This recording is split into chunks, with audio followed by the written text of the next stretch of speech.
Greetings from the House of Representatives. This is your State Representative Kerry Condotta. We are moving towards the end of the session quickly. We'll bring you up to date.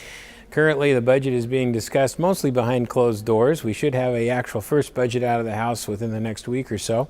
Then the budget from the Senate will follow behind, and then we'll start to negotiate. In the meantime, we'll be spending quite a bit of time on the floor voting out Senate bills. The House bills are over in the Senate, and then those will have to be reconciled also.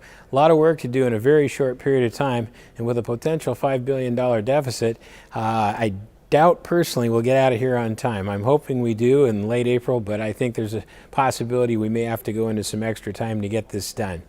Well, I want to tell you a little bit about the good news today. We had the CEO of Boeing here to discuss the future of the Boeing Aircraft Company. Pretty exciting stuff. Things are going quite well. They've not only gotten a lot of new contracts, including the tanker project, which you've heard so much about, but other military contracts have come through also. And their backlog right now is 7 years on the airplanes.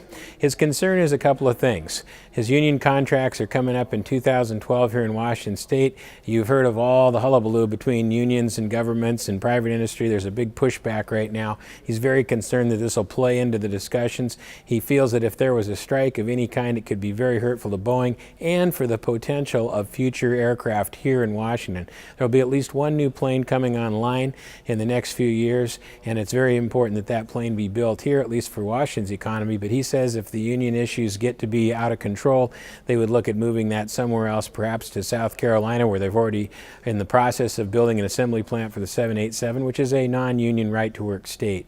So really, it's interesting to hear him say that the competition for the next airplane and even future production of current planes will be between the states. So the question that I asked him was, what happened to the worldwide production with Japan and Malaysia and Italy and all these components coming from around the world? He says they may have moved that ball forward a little too fast, and they're considering that they're going to do more production in the United States. Well, that's exceptionally good news that we're going to see more production here.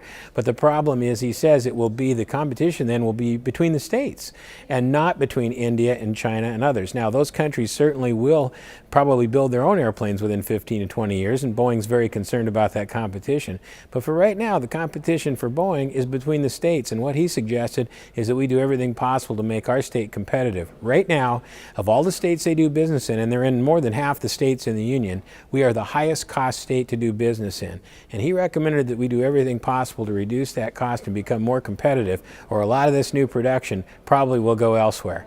That speaks for a lot of companies are telling us the same thing. So when it comes to worker compensation and unemployment insurance, we've got to be very creative to do things that make us more competitive in the real world. And not just against China and India, but here in the United States. We'll keep you posted over the next few weeks. This is Kerry Condotta. We'll see you soon.